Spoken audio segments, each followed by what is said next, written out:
can listen to us over the Turksat 3A and 4A satellites and the internet at www.trt.net.tr through the Voice of Turkey link. Our email address is englishdesk@trt.net.tr. Following the news, the Voice of Turkey will present our feature programs and some music.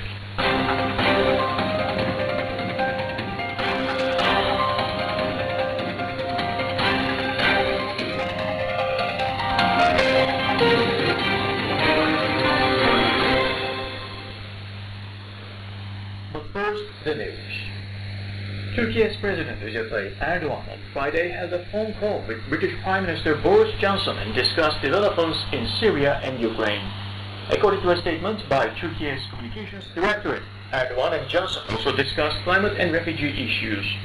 They also reviewed steps to strengthen cooperation between Turkey and the UK, especially in the defense industry and trade, the statement said. Turkey is among 10 countries in the world with the national capabilities to design, build and maintain a warship, the country's president said on Friday. Recep Tayyip Erdogan attended the commissioning ceremony of an indigenously built testing and training ship, the TCG Ufuk, at the Istanbul Maritime Shipyard. Our country's first reconnaissance ship, Ufuk, was built via national engineering capabilities, said Erdogan, adding that Turkey had made a good start to the year with important advances in critical defense industry projects. Built by the Turkish defense industry, the TCG Ufuk is a corvette and the latest addition to the nation's security forces. The vessel can cruise non-stop for 45 days under severe climate and sea conditions, including through international waters. In his speech, Erdogan said that thanks to its defense industry purchases and advances, Turkey had become a playmaker in its region and a country that spoils the dirty games of other actors. Emphasizing that the number of countries using defense industry products made in Turkey was increasing every year. Erdogan said, "We expect our defense and aviation exports to exceed $4 billion by the end of this year." Until recently, the country imported vertical launch systems, the main weapon groups of its frigates, but now has homegrown systems, Erdogan underlined. So far, the country has exported 180 naval platforms to 25 countries, he added. Erdogan said 4 frigates built domestically under the country's National Warship Program, MILGEM, including the TCG Istanbul, which is currently under construction, will be equipped with indigenous air defense missiles vertical launch systems. He also stressed that Turkey will further strengthen its navy over the next 2 years, adding that bidding on its TF-2000 destroyer will begin soon. We're putting into service our amphibious ship Anadolu, on which we can conduct air operations with helicopters and UAVs that we will deploy and which will have a striking effect on our sea and air power. Touching on the country's space-related efforts, Erdogan said, "Our eyes are on space. We continue to work on developing both launch systems and satellite systems in space." Germany reported more than 90,000 coronavirus cases on Friday, the highest daily total since the pandemic started. The Robert Koch Institute, RKI, the country's disease control agency, has confirmed 92,223 new COVID-19 cases in the past 24 hours and 286 coronavirus-related fatalities. The highly contagious Omicron variant has been the driving force behind the new surge in cases. According to the RKI's weekly report, the variant now accounts for 73% of new infections in the country.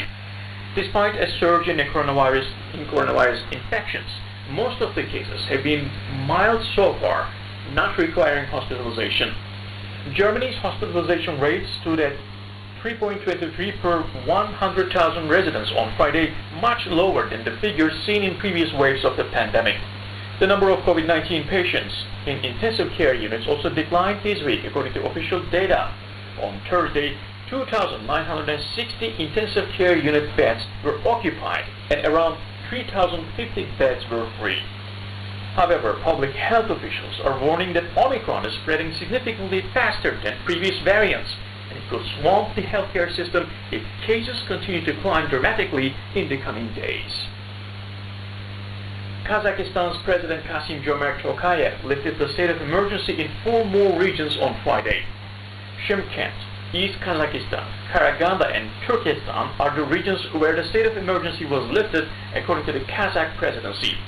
It was previously announced that the state of emergency was ended in West Kazakhstan, Pavlodar, and North Kazakhstan regions. The decision came while the withdrawal of peacekeepers of the Russian-led military bloc Collective Security Treaty Organization CSTO continues.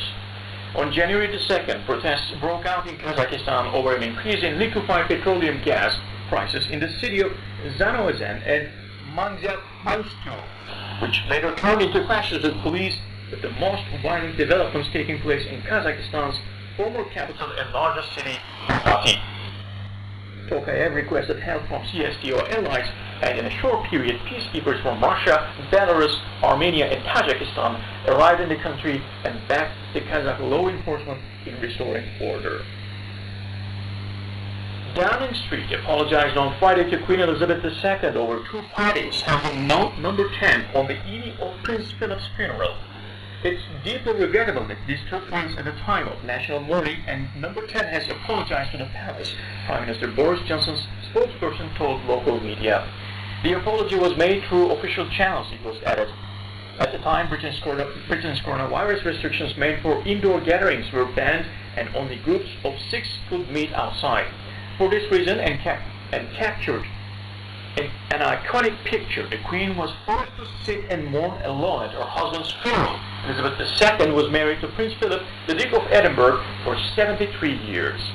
You've heard from the Prime Minister this week. He's recognized number 10 should be held to the highest standards and take responsibility for the things we did not get right. And that was the news brought to you by the Voice of Turkey.